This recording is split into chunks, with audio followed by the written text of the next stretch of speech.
And we're live. This week's Crypto Bootcamp weekly hangout. It's February 10th, and we got Brian Hidalgo and Julian Picasso with us today. We may have some late stragglers, but given that it's already 4:15, we're going to go ahead and go live with who we've got now. We're talking about atomic swap and what that means for the future of exchanges. So let's talk first about what atomic swap actually is. Julian, you want to give a summary? You know, I don't. I want to hear your opinion. That's one of my personal things, and I know you've worked directly with. You know, I don't know exactly how much you can talk about, but I know you've worked with some companies that were working in that space a little bit or dabbling. So I would love to hear your summary or frame before I. Yeah, Masspool was one of the companies that was working to integrate atomic swap. Atomic swap basically is just the concept of blockchain to blockchain transactions without an intermediary. So it's you know, it kind of solves the problem right now of everything having to trade through an intermediary token, right? Something like Bitcoin or Ethereum. One of the projects we're actually working on, the Pocket Network, is also a relay network that makes it super easy to trade token to token with any token that has a connected node on the relay network. You can do transfers in between them. But with atomic swap, the idea is that you have this mechanism that allows direct blockchain to blockchain transference. So the exchanges obviously are the ones that are probably the most threatened by atomic swap, because it completely does away with the need to use a third-party exchange if you can just straight up sell Ripple for Verge and Tron for Neo, you know? Direct with no trading pairs. You're just like, okay, well, this is where they're at. I mean, what I wonder about is, what does that do to market price? Like, I'm pretty focused on arbitrage, you know, right now, and the differences between prices of the same coin on different exchanges. And so is there really a fixed price? If you're doing some kind of an atomic swap, where do you reference what the trading price would be? I think we go more into the sort of free market approach to it. Like, you know, I was talking last night with our team about, you know, some of the stuff that we're doing with crypto, and we talked about, you know, how your tokens start getting traded out in the marketplace. And it seems like a lot of times it's just someone says, hey, I got a block of these tokens. They go up on Ether Delta, they list it, they set a price, right? And that's just what it is, you know? So I would think that it would actually remove some of the market barriers right now, and you'd start seeing more people refusing to participate in exchanges when they can get a better pricing deal through a direct transaction, you know? Actual exchange activity may drop. It might. I mean, a lot of that has to do with user adoption in terms of who even knows how to do that. You know, the barriers to entry to a lot of this stuff is pretty high. So for most consumers that are just average consumers, that, you know, they've never even heard of something like that, which is very new tech. Like most of us, like veterans, I've never done an atomic swap exchange of value. So, you know, it would be, I don't think it would have an immediate impact, but it would have an inevitable impact if somebody on the exchanges and activity on the exchanges, trading volume and whatnot. And, but it would be, you know, adoption at the pace of adoption. Where the mechanism is as simple as like Craigslist, you know? Yeah. Hey, I've got X tokens and I'm selling them for this, you know? And then somebody else can go up there and go, I've got these tokens and I'm selling them for this. Does that sound good, you know? Or willing to accept payment in Verge, Ripple, Tron, Neo, Cardano, you know, whatever, right? Right. Well, that just sounds, you know, obviously like a future forward-looking like medium of exchange, but it also sounds like a breeding ground for, you know, kind of like what Telegram is. People hitting you up on the side and be like, yo, just exchange this, and then all of a sudden people lose all their money because they accidentally gave somebody the wrong wallet, or they had some sort of, you know, it lends itself, like you were saying, Julian, to a lot more ignorance, or a lot more, you know, somebody just. I think that the current model is, even though crypto is a new idea, the exchanges get people, like comfortability, because they like, oh, I've traded on the stock exchange. I know what an exchange does. It's like I'm trusting that someone else is going to do their job. Like an exchange is an official business and not just me back, doing something on Craigslist, trading a lot of money on an easy back end deal. But on counter to that, on the other hand, you do see that, as we're seeing right now, that these exchanges ain't shit. Like, people, they lose money, hundreds of millions of dollars. Fucking Binance was down for 24 hours. They're a point of vulnerability. I mean, the blockchain is still kind of an impenetrable ledger. Sure. That you can't really hack, but the exchanges can be hacked, and nodes are another major point of vulnerability.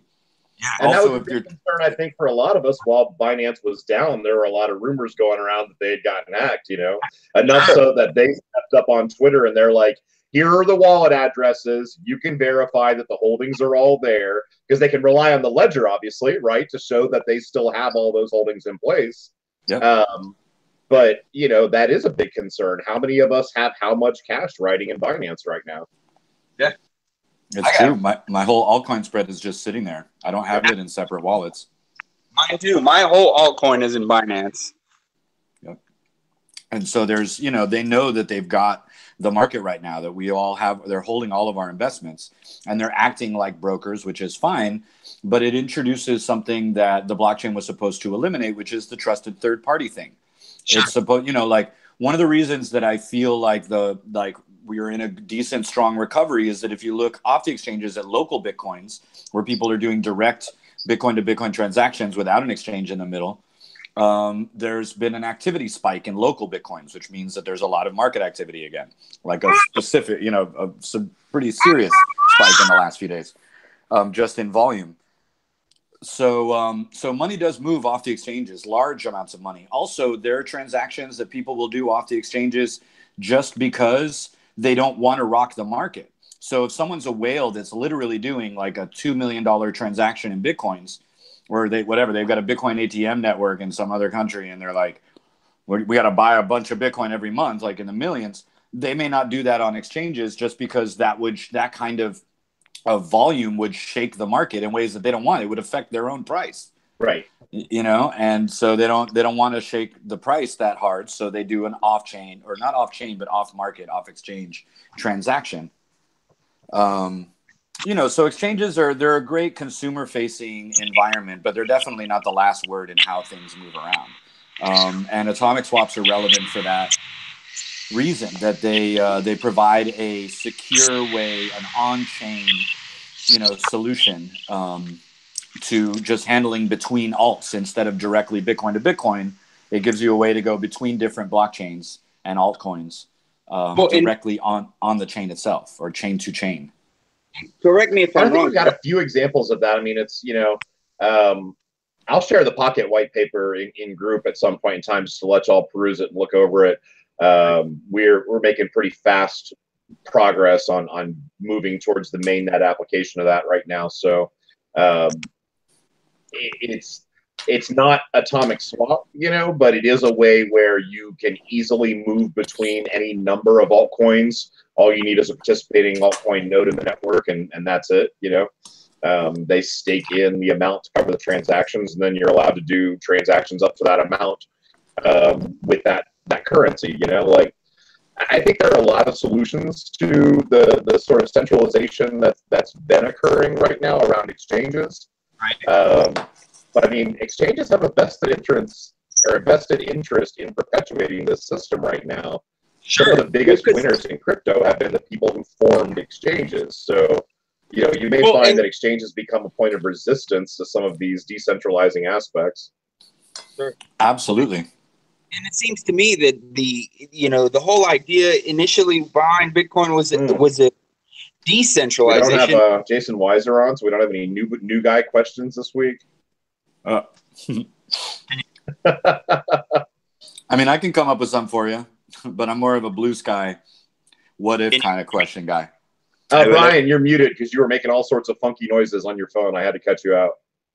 Okay, no worries. Sorry about that. Hey, so my question was, because I'm not as familiar with atomic swapping and stuff like that, but my question was,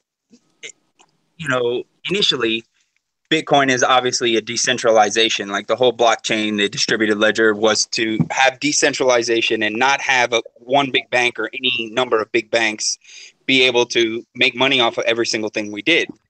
But this is counter with the exchanges because they themselves, like you said, are making money off of each of our transactions because it's not just network fees that they charge us. They are also charging transaction fees. Yeah. So is the Atomic Swap wallet like the answer to that because it will no longer require transaction fees but still require network fees? That's a good question. We've only just now seen the sort of proof of concepts of Atomic Swap, and there are a couple of people that we know are playing with it or integrating it, but I don't think that anyone has fully rolled that out as a service yet. It's all just kind of new. Like everything that I've read about it has been white paper speculation. We haven't actually seen it in progress, or seen it how it works. So maybe the exchanges themselves adopt Atomic Swap as a method to allow non-pair trading. That sounds even more likely to me. They're the ones that are positioned for it, and if ultimately if they start to see it as a threat, the smartest thing they could do is integrate it. Just like the banks. The banks are now all getting into blockchain because they're like, well, we can either fight it or we can get on board and dominate it. Yeah. My got enough money the curve. What's that? If you got enough money, what? Well, I was saying that they've got enough money, so they realize they need to get ahead of the curve before their money is worth less. And they've got first mover adoption, and they've got network effect, right? They've already got a ton of people in their audience. They've got established development teams. They've got resources. They're already in the space. That's one of the things. I mean, one of the reasons why people keep, calling for the demise of Bitcoin, but we keep not seeing that happen, is because of the fact that, they're able to flex and they've got the most developers in their project. They've got the most total dollars in actual market capitalization, that it makes them harder to even slow down. It's like a freight train. It's been speeding up for 5 years. You're not going to push it to a stop. You can grab it and go for the ride. And maybe when enough people are sitting on it, it affects the speed a little bit and it begins to slow down. But you're definitely not stopping it. Right. Absolutely. And the worst thing about it is that it's not going to be the people that get it that get to decide which way it goes. There are going to be lots of people that swim absolutely against the current, but they're big banks and vested interests, and they'll get large user adoption, and you're going to get a bunch of just sheeple that just jump on whatever's hot today, and whether or not it actually fits the original, ideology or paradigm, it'll get massive user adoption. But I mean, it was good having Nico on last week because he's one of the guys in one of the groups that I play in online who has been a big Bitcoin proponent for a long time, but obviously very much has that sort of libertarian, anti-bank, heavy decentralization. This is going to upset the financial system and damn the man. And realistically, I mean, I remember being in my early 20s when the internet started to rise and being part of that chain where we're taking over, baby. It's technology. It's going to be the new freedom for humans. We're all going to be connected. And then 5 years later, BuzzFeed rules everything, right. And that's always going to happen, and moving faster. And there's a regression to the mean with every new technology, Which is fine. I mean, ultimately, we're still moving so fast that humanity can't even really keep up, and we may not even want to, in some cases, adapt to our technology. We may want to let it evolve to where it adapts to us a little better. But it's more like, can we build networks that are not controlled by central authorities, and still have them sustain themselves, not get hacked into oblivion, and be useful? Because there are a lot of, worldwide marketplaces and things that we want to exchange every day that we don't want a million middlemen, and we don't want to pay a tax at every corner. So, disintermediation is great to the degree that it takes centralized authorities out, but it still, you know, if it replaces them with new centralized authorities, it's not that great anymore. Right. And those centralized authorities still have to freaking listen to the other centralized authorities in the countries that they're in. they do. I mean, to the degree that they have to listen, they don't always have to listen. You know, sometimes they can just kind of flip them off. And I think that's what's nice about this platform, is that it's enough like peer-to-peer and torrents that if you really don't want to be compliant, you can get away with it. You just have to like run all your data on the dark web, you know, which a lot of this has happened, but it still works. Like, does it work is the bottom line, you know? And there are a lot of dark channels out there that are definitely not legitimate or compliant, but that they work. So, you know, if we did end up in some kind of a dystopian future where it's like Sieg Heil, you know, let's all march for Trump, so whatever, you know, then and it got really, really bad. It's reassuring that these networks would work whether or not, you know, like central authorities really approve of them or legitimize them. And that's nice. And hopefully we don't end up in a future that bad, you know, where it's necessary to do. I mean, like, look at Cuba, you know, I'm Cuban. They've already adapted to the fact that their quote unquote socialist government is never going to be able to provide them enough to live on in rations or in government jobs. And so their black market is huge. But why even call it a black market at that point? They're literally trading cheese they made in their living room for the neighbor's pig that was raised in a bathtub. I don't care if that's a black market transaction or not. It's just because they cut the government out doesn't mean that they're doing something illegitimate. They're trying to survive, you know?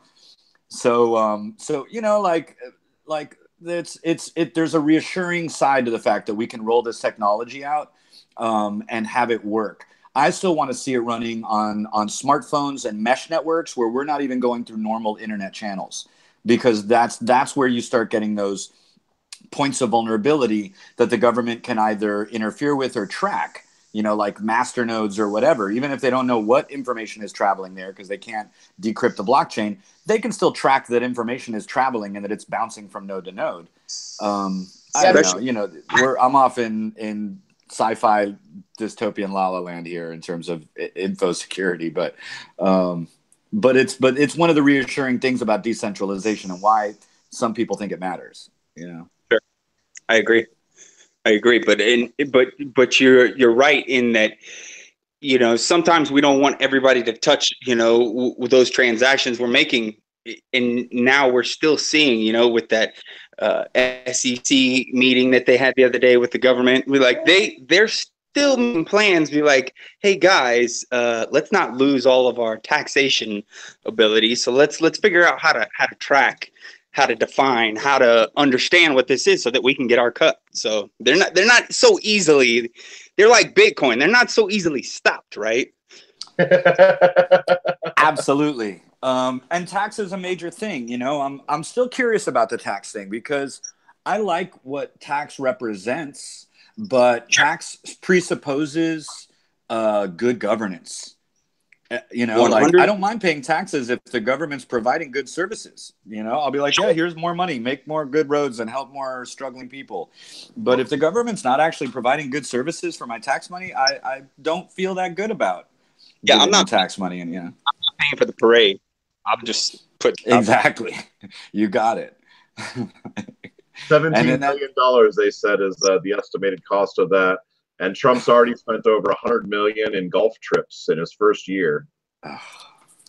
So listen, whatever. I'll make a deal. Be like, no more vacation, and then you can have your parade.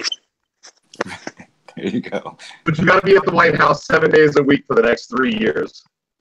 Yeah, right. He's like, never mind. Can we do it the other way around? How about if he has his parade, he just never goes back to the White House again for the next 3 years?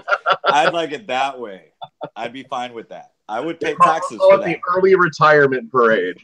And everyone can tell him what a great job he did on the way out, so he feels really good about it. And they can tunnel him off to whatever home they send old, rich, delusional people to. No, I will personally applaud every time I see him if he'll just go away. I'll applaud. I'll be like, good job, good job. I'll be like, listen, you're the greatest president ever, and we don't even need you to stay the whole 4 years. Just, you know, look, you're done. What more can you do? You cleaned up the swamp. You cleaned it up. mean, You worked yourself right out of a job. There's no work left, buddy. We got this. We can just automate this now. Listen, you work hard enough. Drifted off into politics. Yeah, no, let's not drag it there. But that's where some of these centralization things come from. You know, there was an ideological root, and even though we're neck deep in market speak and tech talk and all of that, it's still under there that it's like, well, why? You know, like digital ledger technology, for instance, it doesn't say encrypted in that term, and it doesn't say decentralized in that term. So. Right. You know, those were kind of built into Bitcoin by design, but it's not necessarily built into the whole system. You can absolutely build DLT systems that are ledgers that are not. They're not. I mean, you know, Ripple. I think I know. I guess Ripple is encrypted, but it's not decentralized. Well, and then you got, you know, Verge with the Wraith protocol, where you've got, you know, some transactions which are public and some transactions which are private. You know. I think there's a lot of different models to how cryptocurrency can be used, and as long as they're, you know, as long as those standards are adopted and supported in network, which really is a third job, right? It's not even the blockchain developer's job to figure out high-level integration services. That's a whole separate product, you know. Things like the Pocket Network and Atomic Swap and these various other third-party mechanisms, which are themselves token agnostic, but are intended to provide interoperability between blockchain systems. You know, that's critical. Those kinds of things have to exist. Right. Absolutely. You know, how many national currencies do we have in the world right now that are traded on the Forex market, right? Right. I don't know. Do you know? Yeah, I don't know what the number is, but I mean, like right off the top of my head, I can come up with like 50 or 60, you know? Yeah, but I mean, like, I don't know, you know, I've never traded Forex and I'm curious about it, but because a lot of the today's crypto exchange paradigms are just the way it's done comes directly from Forex. But like, I mean, I can tell you that when I bought Bitcoin in 2012, there were only like 10 other crypto coins out there. And then today there's like 1,200 or more. You know, and that depends on like, and that's active and actively traded on exchanges, where if you were to go to GitHub, there's an even larger number of just ones that went dark. So, or just little private token contracts that nobody uses for anything except for a small project. Right.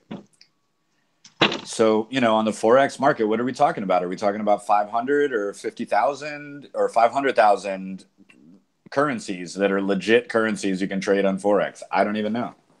I'm about to find out. Right? I mean, how many are there? If only we had like 2. If only we had some centralized repository of the world's data at our fingertips. 200.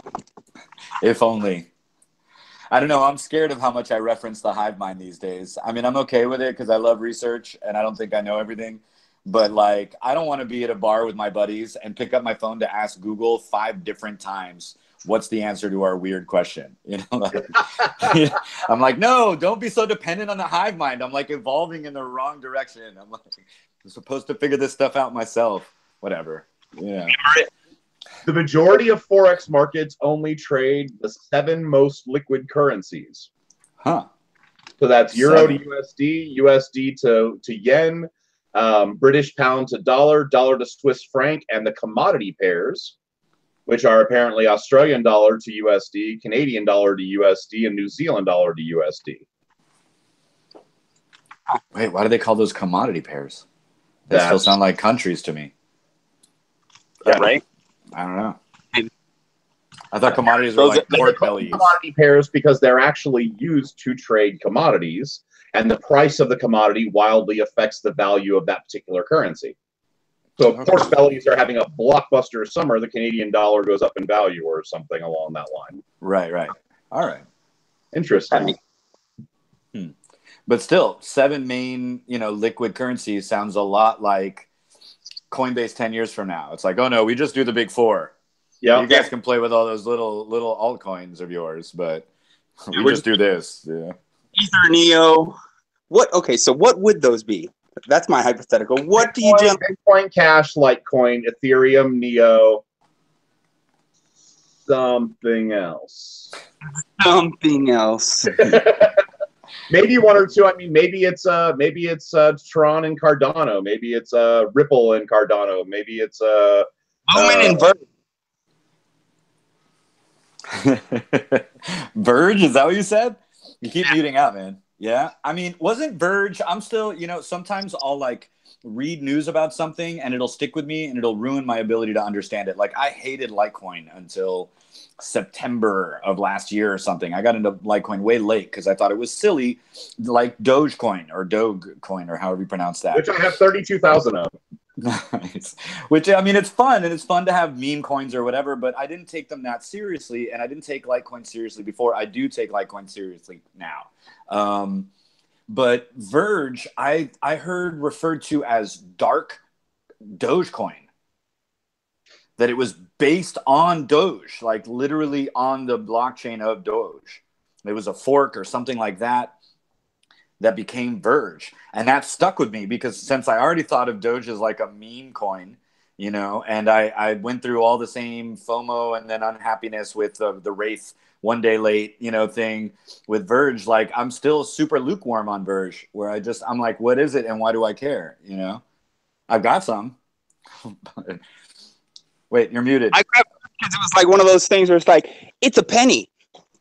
Okay, sure. I'll throw $100 at it and hope that. Listen, I got caught in the Litecoin because I didn't pay it. I didn't. Man, you're cutting in and out, buddy. Pay it like in. We'll see how it goes. And then when it hit $400, I was like, sell. Fuck. Damn. Yay me. So. Right. Dogecoin Dark was not actually. Dogecoin Dark was not actually connected to Dogecoin in anything other than name. Like it wasn't actually a fork of Dogecoin at all. So they were just kind of riffing off the name initially when they first started the project, and they changed it to Verge when when it started to gain some teeth, and they wanted to make sure they were differentiating from the meme coin. Okay.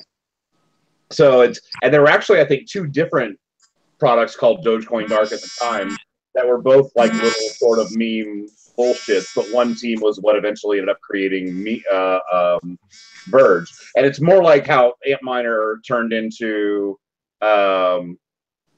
Neo, right? Or wait, was that right? Turned into, God, it's hard to keep track of all these. No, it wasn't Neo. Ant shares, you mean? Yeah, Ant shares. It turned into, shoot, now you got me to mess up. Was it Neo? I don't think it was Neo. I think Neo was always Neo. You might be right. Became Neo. I am right, damn it. Okay, good. There's just been so many of these now. It's like it's almost hard to keep track of. Especially when they rebrand. You're like, damn, man, come on, sit still. Like I already have 1,000 tickers to try and learn about. Like, don't change your ticker. Don't change your ticker midstream and expect me to remember your whole history. Like, I don't know why I'm filing all this stuff away, huh? Right. Now it's but it's kind of funny that that's part of its history, though. I think Verge is interesting, as assuming that it's still going. You know what? As long as we're actually on this, let's go look at the Verge GitHub and see when their last commit was, because I know they got their ass kicked in the market. I mean, I think the Wraith protocol, it was more just like a PR mess. It was. It wasn't really an actual fail of their team. I mean, it's tricky when you put a roadmap out there. It's accountability because a lot of people are trading on those roadmaps. But I don't think it was proof that their team sucks and that their product sucks. But I don't know. I haven't checked. I have to admit, I stopped looking at the market during pretty much the entire month of January. I was just like, don't tell me I don't want to know. I'm not making any moves. I think I made a couple of trades in the first week of January, and then I checked back in the first week of February. I was like, all right, we're back. But I've been reading like crazy. I just haven't been watching the market. It's not all candlesticks out there. There's a lot of behind the scenes, under the hood stuff. Did you pull up what's the last commit on Verge? They've got some minor commits over the last week, mostly just like documentation and updates. Some fixes that came in about 2 weeks ago. Definitely doesn't seem like it's super hot work right now. I'd be interested in seeing what their conversations look like. I mean, a lot of the best stuff that's happening out there is happening in stealth mode, like there are a lot of guys that know what they're doing and they know what's visible and what's not. I mean, that's another thing about crypto, that it's not really built in, it's in the recipe, but you don't have to use it, which is open source. You don't have to do this in GitHub at all. You know what I'm saying? You don't have to have your code out there and visible to everyone. Am I not correct? Is that not like, well, generally true? Like, you can potentially have forks that are being developed locally that haven't been pushed back. There's no question about that. Commits are like, a good way to track the progress of the project as far as what's in, but you can never like really account for what's being worked on right now that you can't see, Right. But I'm just saying, like, are there any major crypto projects like, say, Hashgraph or something like that they're not on GitHub at all? Because I think of GitHub as like almost open source repository, to the sense that it's a public repository. So yes, and almost every major crypto project out there is an open source community project. They encourage community development. You know what I mean? Right. So, you're not going to see Hashgraph out there because that's specifically and explicitly not an open source project. Right. But most of the ones that we're looking at, you can find their info. Like, we can go look at say Tron, for instance, right? Tron GitHub, and there it is. That's the Tron protocol, JavaTron, and we got commits from a day ago. Yeah. Or like Lisk or something, Even the Chinese. I mean, the Chinese are all using GitHub. I didn't think of that as like China. They're all using. It's funny. This is all American made. Didn't Linus Torvalds create GitHub? Did he? I think so. I think it was originally to deal with the processing of kernel commits and things like that for the for the Linux kernel. Huh. I swear I saw an article with him, or I saw a video with him and GitHub, basically. Talking about he invented Git, but I didn't know that he. Okay, maybe it's just Git. Maybe that's what I was missing. I don't know, man, but he's an icon. All I've got for you is like Wayne's World. It's like, I was not aware of that. GitHub was definitely a different team, and as a matter of fact, he keeps 6 repos on GitHub, but he won't accept pull requests or issues there. He doesn't agree with how the team built it or run it. Okay. Which is a very Linus Torvald way to be. Totally. I mean, if we had Aaron Swartz with us, he'd probably be the same way. But these guys are still icons for a reason, Closed refused to fix. Right. The guy who he's exactly the same way. When you look at the PHP repository, he'll see something. He's like, yeah, no, that was a conscious decision. Closed, refused to fix.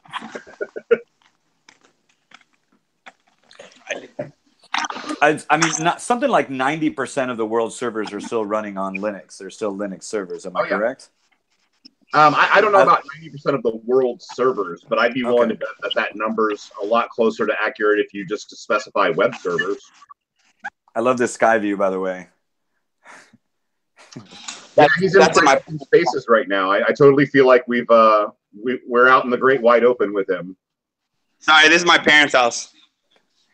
I love it. That's pretty amazing. Super cheerful. They're big on murals and painting and stuff like that. That's the garage out there. Where are you located? Sorry, go ahead. Yeah, that looks amazing, dude. Tampa, Florida. Nice. I got to get out and visit you guys. Seriously, we got to do like an in-person meetup. You guys have been hanging together, doing like craft beer nights, and I'm like, I mean, it's about a 4-hour drive to Tampa from here, right? About 4 hours.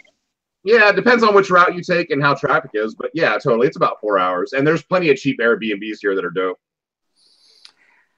No, I know, and I got buddies out there. I mean, Muhammad's going to be coming into Miami soon, I think. He told me a couple of weeks ago he was heading in soon, and I've got a good friend out there that's more in the yoga scene and some other stuff that I was meaning to visit. So I could probably just crash with friends for a night or two. But that's something that's probably coming up in the next couple of weeks. Especially, I got to be honest, I'm going to come visit you, Chris.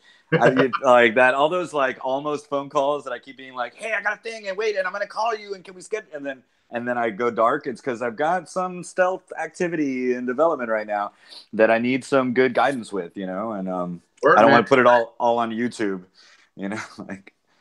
Well, actually, you know what? It's 4:50. Why don't we go ahead and end our live broadcast, and then we can talk about that for a hot second. Sure. Yeah. Good session. All right.